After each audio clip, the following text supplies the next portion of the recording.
To measure hip lateral rotation range of motion with the hip flexed, using a goniometer, the patient is seated with the hip and knee flexed to 90 degrees and a folded towel under the thigh.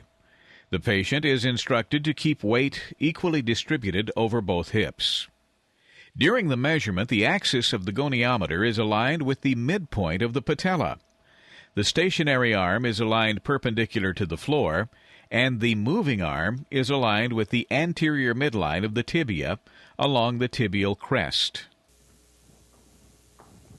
Ms. Wheeler, I'm going to measure how much you can move your hip using this tool.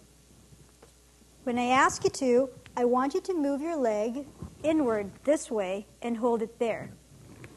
Try not to lift your leg off the table or lean over to one side.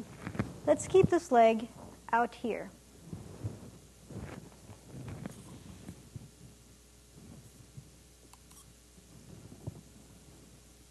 Now move your leg in and hold it there.